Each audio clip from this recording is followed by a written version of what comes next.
But first, save wisdom. Challenges and resilience.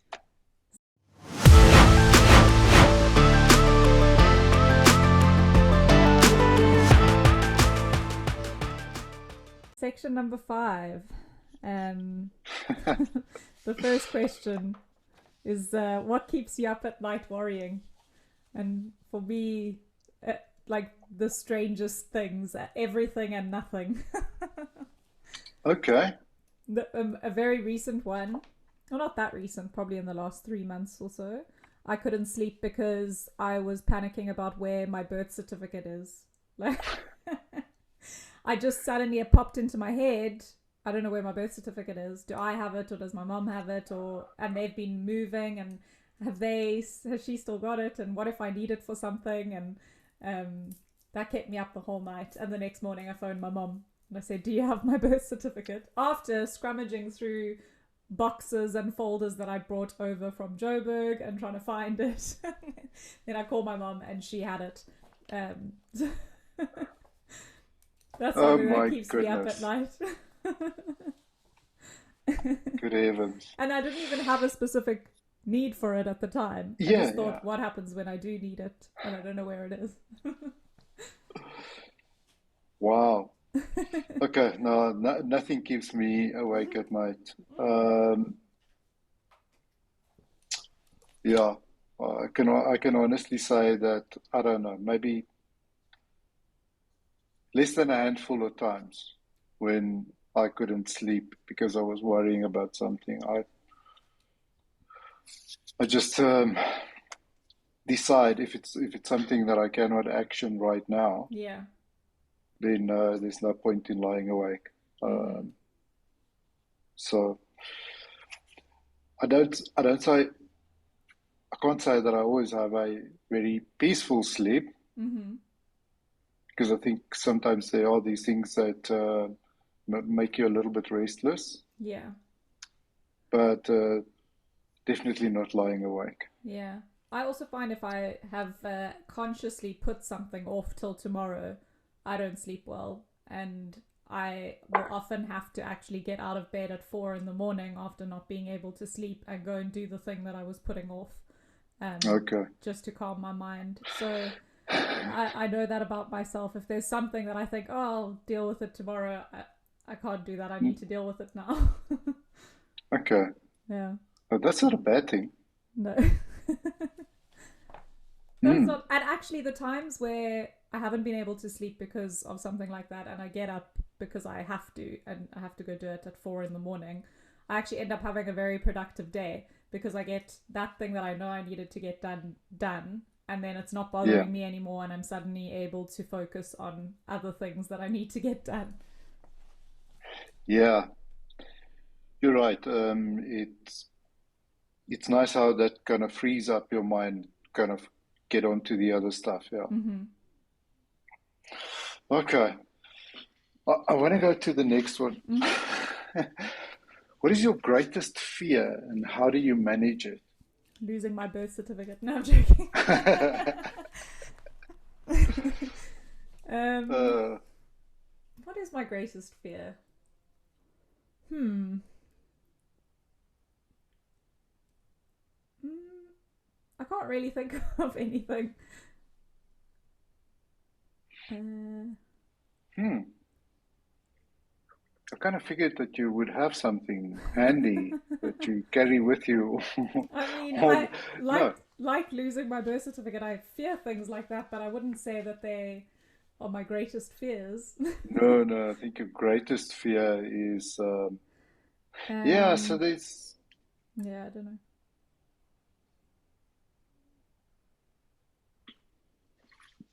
Like this, I could probably reach for something that I can't imagine would ever happen to me, like my parents rejecting me, or like maybe that would be a big fear of mine, but that wouldn't. It's not something that I yeah. could consider ever happening. I don't know. So one of my greatest fears is being dependent on other people. Mm-hmm. Actually, that's a good one. So Um, and how do I manage it? I mean, it's a kind of like, well, I try to look after my health and that sort of thing, you know. I try to be prudent with my finances, that sort of thing, Mm-hmm. you know. But to be dependent on other people, Yeah. whether it is the state, the um, family, children, anybody, Mm-hmm. that is a that is a I don't know. It's I classify it as one of my greatest fears, but it's not as if I'm sitting here contemplating that every single day. Yeah. Um, but yeah, that is definitely something that has come up and that I've thought about. That's a good one. I'm stealing it. I also don't like being Sure. dependent on anyone. Yeah, I think you can add a whole bunch of now that I'm actually thinking about it, because I didn't read the question beforehand and thought, oh, you know, dying in a fire, That would sound drowning. drowning. Yeah. Uh, Being eaten by a shark. I don't know. I think maybe eaten by a shark would be quicker, or I don't. And quite Anyway, so spectacular. People will be talking I about it for weeks. yes. So I think if you let your mind go a little bit, you can Yeah. come up with quite a list of these things. Oh, for me, the plane falling out of the sky. I'm not a very good flyer. Hmm. And every time I fly, I imagine that the plane is gonna just fall out of the sky with the, yeah. So Did you see? actually, I think my greatest fear is lack of control, like losing control, not having control of a situation. Because in those, that's when I feel most scared, is when I'm not in control. So even as a passenger in someone else's car, I'm scared. Um, yeah, I would say probably not having control is something that I'm scared of. I'm a terrible passenger as well, Yeah. but you have very little control. In fact, you don't even have free will. I don't know yet. On that topic of planes falling out the sky, did you see the Boeing whistleblower No. that Is this going to terrify me? I'm flying next month. Don't tell me. no, no, the look for a while there's been this thing about Boeing cutting corners and etc etc, Yeah. and then there's this guy who worked for Boeing for 30 years, but you'll easily find it because it was in the news now in the last Yeah. 2 3 days. Anyway, so he started talking about, you know, Boeing cutting corners, etc., etc., and some of the specific things. I didn't see any of the specific things, but just after he started talking, speaking out about this, he committed suicide. No. With the suicide note and everything. Mm. So, very unfortunate. Sus. Very, very suspect. Hmm. Anyway, I think I saw a uh, meme. I saw something about how to get over your fear of your plane getting hijacked, and it said something about going a Boeing because no one wants to hijack a Boeing. It was something about that. so I you did see a see, meme. uh-huh. Anyway, Okay. yeah, look, obviously a lot of these things that we now start talking about as greatest fears, these things can drive you absolutely nuts if you Yeah. spend too much time on it. Yeah, so I think I mean Um, with my flying fear, I the how do I manage it is I've gotten a lot better with learning to well accept the things I can't control that I have no influence over. So it's a mental thing when I'm flying that I have to yeah, talk myself into being okay. yeah. No, that's true. That's true. But in a car, we got an Uber in Berlin from the Yeah. airport, and the guy was texting and driving, the Uber driver, And Oh I my. could see him in the, in the rearview mirror. I was watching his eyes go down the whole time, Mm. and they're driving really fast because it's on the autobahn, and he's driving really fast, and suddenly the cars in front are slowing down, and I'm watching that his eyes are still down at his phone. And I say to Matthew, like, can I say something, or like, like I'm trying to get his attention, like how do I? So I kept like clearing my throat or trying to make the Uber driver know, like. Yeah. But so there, I had no control, but I tried to like get his attention, or So why didn't you just straight up ask him to not text and drive because it I don't makes you know, feel uncomfortable? because I am weak. Mm. I don't want him to give me a 1-star rating. Uh-huh.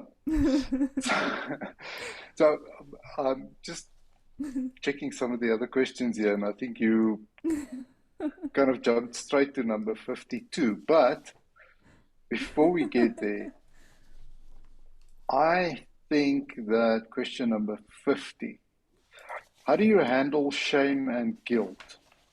And have you made peace with your past? I don't know why that looks interesting to me, but how do you handle shame and guilt? It's quite interesting. It's something I've been thinking about a lot recently. Um, the guilt thing, because I feel like guilt has been a theme in my life, and I've always felt guilty about something. And for me, probably realizing that I'm not the center of everyone else's universe, I'm only the center of my own, um, helps me get over my feelings of guilt. Yeah, I don't So, know. so in this context, what do you think is the difference between shame and guilt?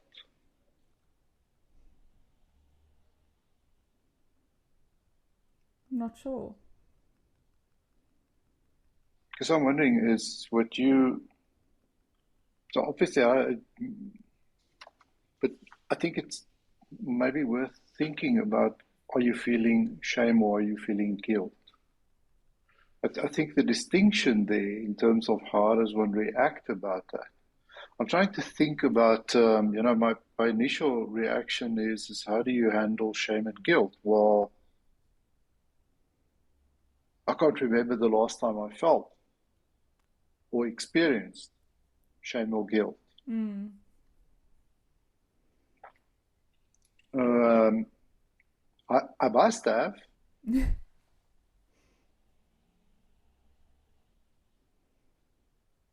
I mean, I must have recently. But then I'm trying to think to myself, would it have been shame or guilt? Mm-hmm. And as you said, you know, because the shame part for me is, I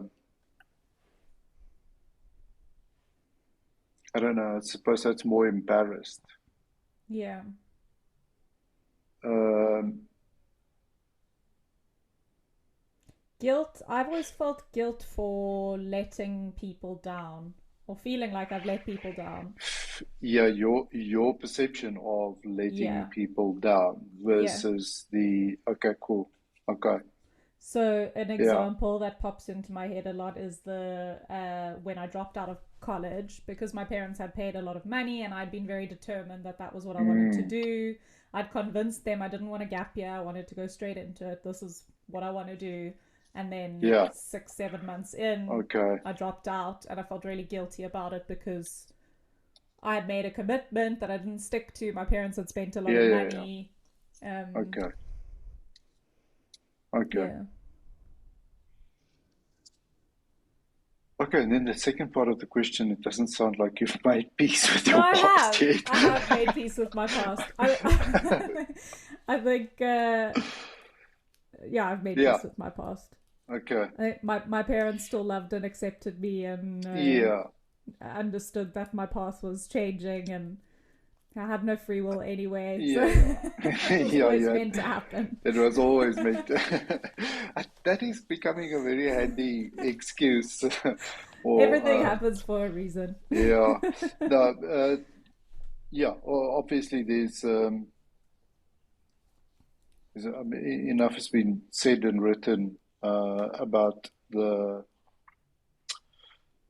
the waste of time and energy to kind of be stuck in the past Yeah. and feel guilty about. I mean, Well, I mean, you if can't it's change something it. that yeah, yeah, yeah. I mean, Yeah. but if it's a relationship you can repair, or if you have to say sorry to somebody, then do it and get on with it. Hmm. Um, but there's absolutely no value in cherishing that guilt as if it's got a special value. Okay, right, you pick one. Um, what behaviors or traits do you find unattractive or off-putting? Wow. I have one. Yes. um, People who take offense at other people's expense. That's very relevant. We've spoken about it a lot, but yeah, Yeah. people who are offended on behalf of other people. Um, Oh, my yeah, word, and there's so much of that yeah, going around. yeah. Yes. Um, Virtue signaling. Mm-hmm. Um, in other words, everybody that has the flag of the week in their bio, um, or the cause of the week in Mm-hmm. their bio. I find that very unattractive and off-putting. Mm. Well, Um, another one that springs to mind that we spoke about recently when we were talking about anger, blind rage. I find that very off-putting. yeah, absolutely. Um,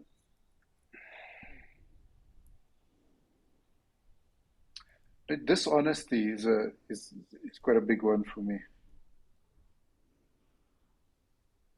Yeah. Even we spoke about last week that it's difficult to be 100% honest. So does that Yeah, yeah, yeah. also put you off, or is it when someone is blatantly dishonest? No, someone is blatantly dishonest. Mm-hmm. Obviously, the being 100% honest, as we all claim to be or try to be, Mm-hmm. that is difficult. But I think we're also qualified in terms of there are certain situations where, I'm not being, uh, I'm not being, what is the correct way to describe it? Flippant with the truth, or don't value it. Yeah. But the situation, It might be sensitive, or correct, timing is off, or whatever it is. correct, Yeah. might make it better to be a little bit sparing with the truth. But the blatant dishonesty, um, and I think people see through that very quickly and easily. Mm-hmm. So often that also is closely related with manipulation, the dishonesty. Mm-hmm. Maybe there's a bigger link between the two. I haven't really, yeah, there's a big link between the two. Uh, Obviously, manipulating others for your own benefit is also not a very attractive Mm-hmm. character trait or behavior. This is actually A a list. long list. Actually, quite a long list. Yeah. Um, Yeah, we could be here for hours. yeah, we could be if we start going through the list here. So just be nice. but be honest, and those two don't always Yes. coincide. Well, is it, yeah, is it true? Is it necessary? Is it kind? Yeah, Kind of like the filter, yeah. which, Oh, so I don't. yeah. Here's a big one. I don't like being urged or coerced or guilt tripped into doing something against my judgment or my will or my honesty. So, an example is the car I recently bought and the manager trying to get me to give them a 5 star because otherwise Audi sees it as a fail and they'll be in a lot of trouble. And like, Mm, anyway, I had a little rant with the person who was trying to get me to give a 5 star. yes. Yeah. So I would say that that person is also dishonest and manipulative. Yeah. Because that is trying to manipulate you. Yeah. So coerced, etc. Yeah. Yeah. That's a big one for me. Um, And in a work yeah. context, if someone tries to make me say something on a brochure that I know isn't 100% true or things like that, I would Yes. also, I get my hair stands on end when someone tries to make Uh, me do that. so how do you handle that? um, so I can't think of a recent example, but I think I have in the past said I won't do that. I'll tell people that I'm not comfortable doing that. Yeah. Okay. How do you deal with impatience? Are you more patient as you age? I am. I'm still not patient, but I'm more patient. Are you impatient? Yeah. It depends on the context. I'm patient with, I think, with other people's emotions and things like that, but I'm not patient. um, I'm trying to think. I don't know. You have something to say. I'll let you say When it. when when no, I wanted to know. I Yeah. wanted to say, skip the examples of where you are patient. When I'm not patient, Where, I just yeah, why I why don't why do you like say that you are impatient? waiting. I don't like waiting for things to happen. I don't like waiting in queues. I don't like waiting in traffic. I don't like waiting if I know I have a holiday booked next month. I'm very impatient. I want it to happen now. Um, Okay. yeah, so I'm not good with the waiting for something to happen. Mm. If I know something's going to happen, I want it to happen now. Instant gratification. Yeah, That's there's definitely that. Like, to my detriment, sometimes I know when I'm feeling that I need the instant gratification and I'll open up Amazon and buy something for next day delivery. Just to feel that knock on the door and greet oh someone with wow. a Okay. package while waiting for my um, car. There were a lot of Amazon orders. uh, Yeah. okay. Yes, I am quite impatient, but I'm getting better, I think. What makes you think that you're getting better? um Because you're ordering next day delivery and not same day delivery. no, so actually when I ordered these because I was still busy reading a book, I put it on the last date so that I could get everything in one parcel rather than get like because Okay. I had I think 4 or 5 things I was waiting for, and so I waited a few days to get all of them. It looks to me as if the question is asked here um, in a way that implies that impatience is a negative thing. Mm-hmm. And I'm not sure that that is true. Mm-hmm. I'm not sure that impatience should be looked at as a negative trait. So if the person in front of you takes a second before they start moving when the light turns green, it's probably not necessary to be impatient. Yeah. However, there are many things in life which I think that we are in the position that we find ourselves in the moment. Just again, look at society and some of the issues that we have. But I think we got to that horrible, horrible place because we were taught to be patient. Mm-hmm. If you look at the service, general service levels, shocking. We put up with it because we were taught to Mm-hmm. be patient. Mm-hmm. Um, so I can actually carry on and mention a number of things.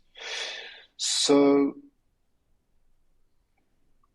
actually, give me a second. Let me just quickly. I think I wrote something down a while ago. Yes, for my next I've been thinking email. Okay. Um, I made a note here that inaction versus patience. Well, I've got a thought about that. So, inaction versus patience. We are taught to be patient, but um, when is that patience just inaction? Mm-hmm. And is that negative or is that? So, obviously, this is just a short note to myself, but just kind of this thought now and this question. So, I think we owe it to ourselves.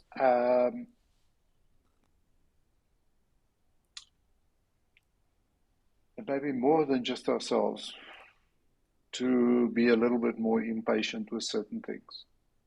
I think the distinction, that is where the trick and the EQ lies in terms of what should you be impatient Mm-hmm. with and what you should be more patient with. Um, I'm looking forward to your next I've been thinking, and I'm also gonna brood on that one. yeah, I started writing it. I think I have enough points now to kind of and um, most of my anger dissipated about the points that I think I want to write about. Anyway, um, so the second part of that question, are you more patient as you age? I don't. Mm. In some respects, yes, Mm. but that has got nothing to do with age. I think that has got to do with experience. Um, because the things that I've learned to be more patient about is is around things that I have more experience with. Mm-hmm. I think it's terrible that a lot of these things are kind of linked to just age. So I don't know if the implication is as you get older, you have more experience, Yeah. or as you get older, you just give up on certain Wiser. things.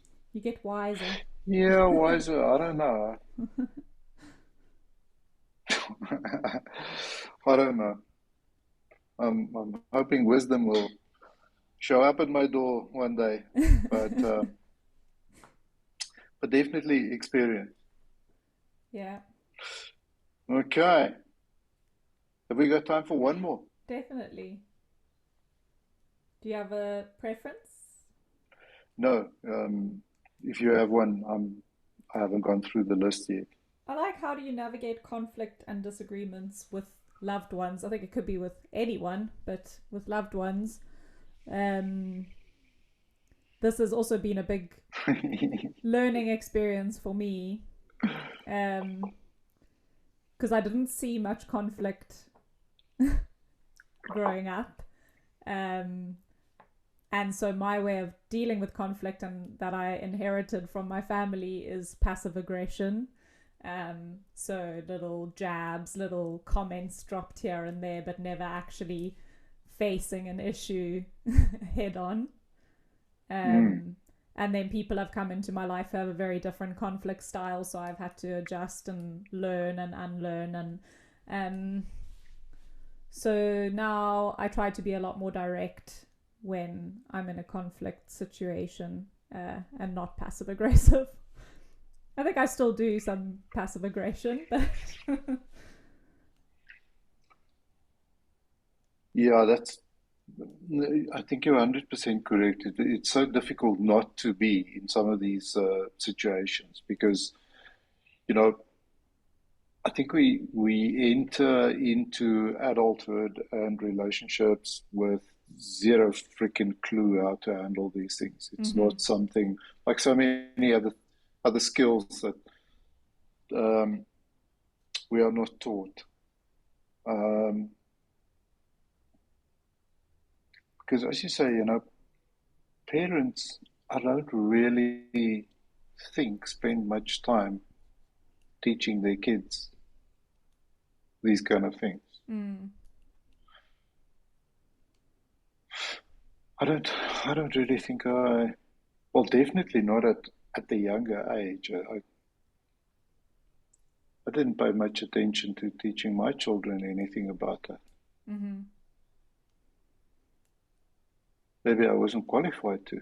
Yeah, I think Maybe parents it's a try good to thing. make the world look rosy and Yeah, yeah, everything's yeah. perfect for your children, E- and then Exactly. suddenly Like you it's said, not. yeah, exactly. Like you said, you kind of grow up and there is no conflict. And, Mm, your first reaction is when you find yourself in a situation like that is what the hell happened? mm, Never seen this or experienced this. Am I the only one in the world? Um, so the direct and honest approach is is is, is obviously the best, yeah. in my opinion.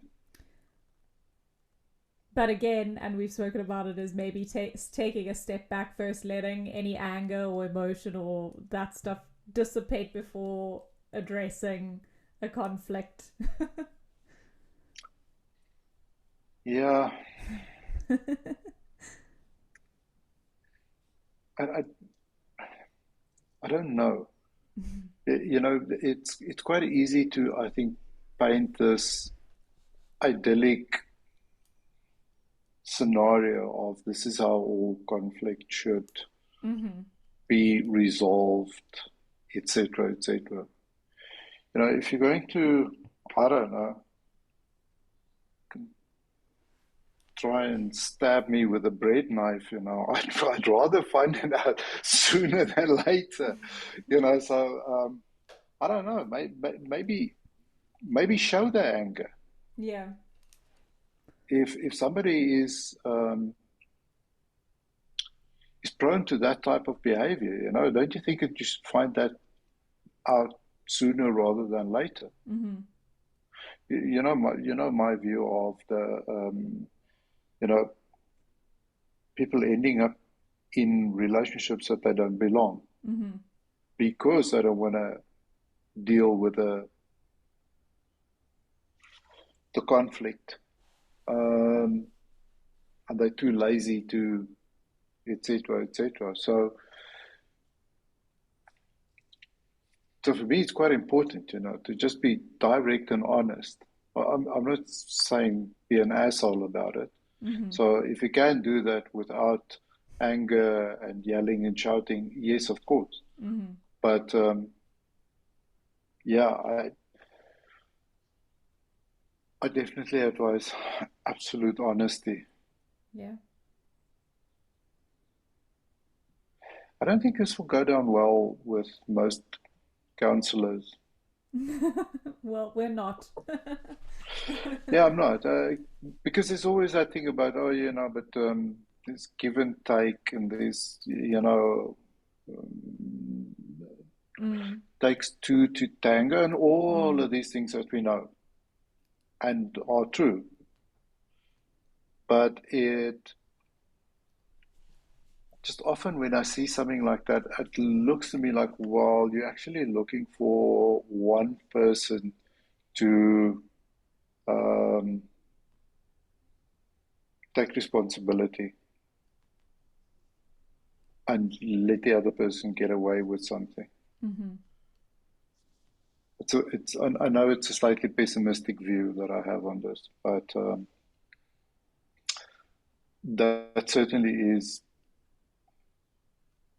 my view. Um, because I think even if I'm incorrect, even if I'm brutally honest, etc., etc., but the other person knows exactly where I stand, Mm-hmm. or I mean, it's not like I, it's not like I can't change my mind about that and say, okay, cool, I'm sorry, Mm-hmm. but to put up a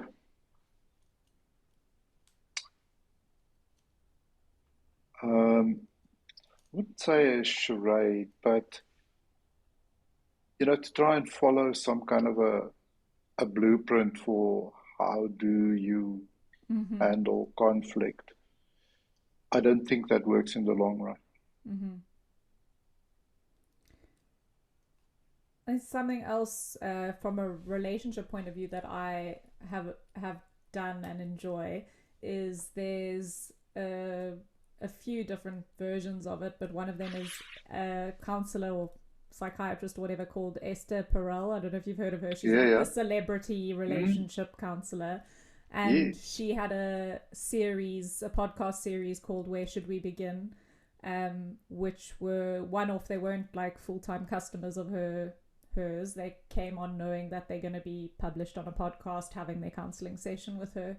And you hear all these different real life situations, and you can relate to how these people deal with conflict and how they get to some kind of outcome. And I find it quite fascinating just listening to other people's problems and how they interpret them and what they say.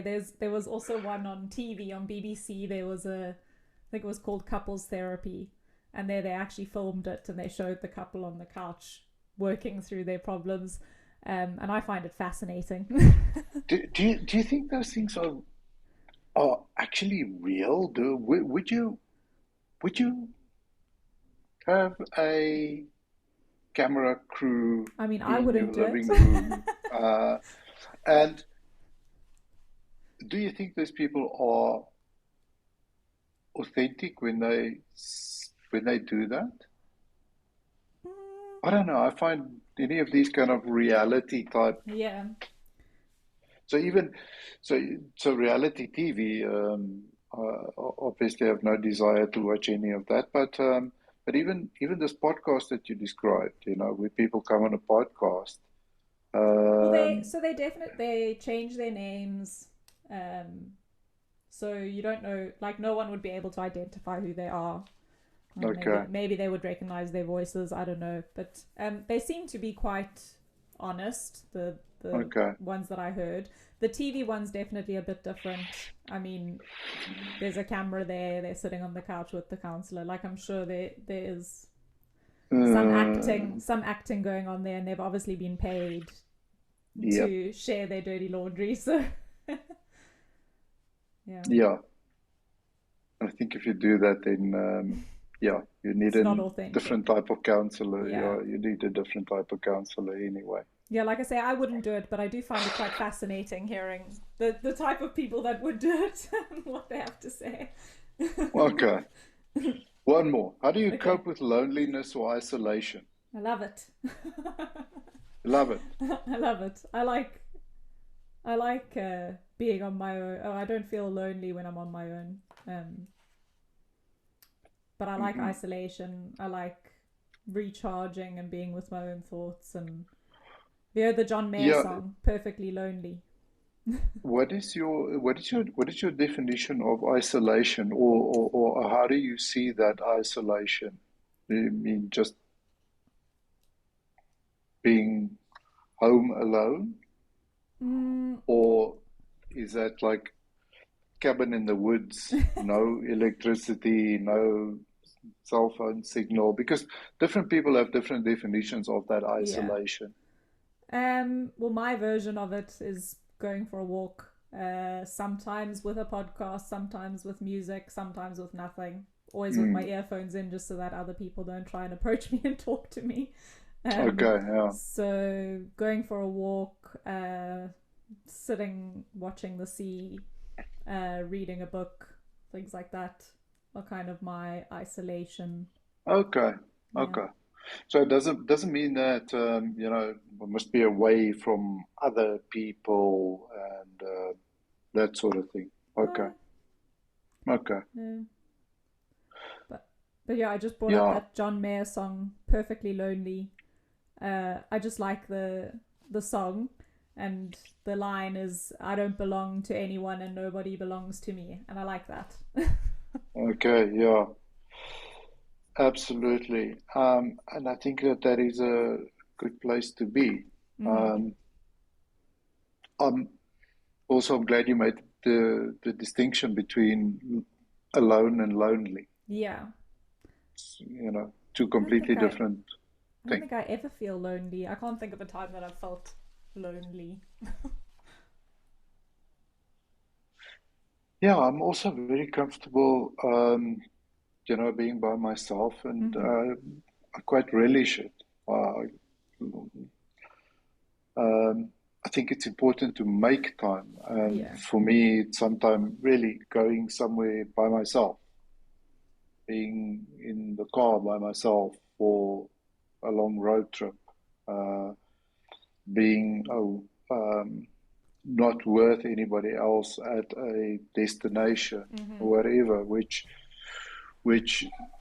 always works as a recharge for me. Yeah.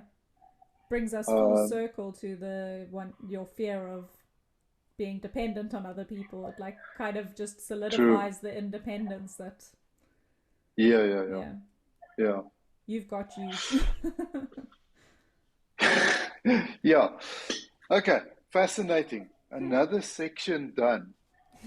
Wow, this is very interesting. Yeah. Um, I, I can't say that I've learned a hell of a lot about myself so far in this thing. Yeah. I'm Um, I'm curious about where it's gonna go. yeah, what I do appreciate is that some of these questions actually make me think about it, and not just while we kind of have a discussion about it, Yeah. but afterwards I get to think about some of these questions a little bit more, Yeah. and I appreciate that. You're gonna love the next section. Which is Legacy. legacy and meaning. Yeah. Okay. Again, I'm going Interesting. to try and not look and see any of the questions before we get to that. Cool. Looking forward to it. Thanks, Herman. Thanks, Ali.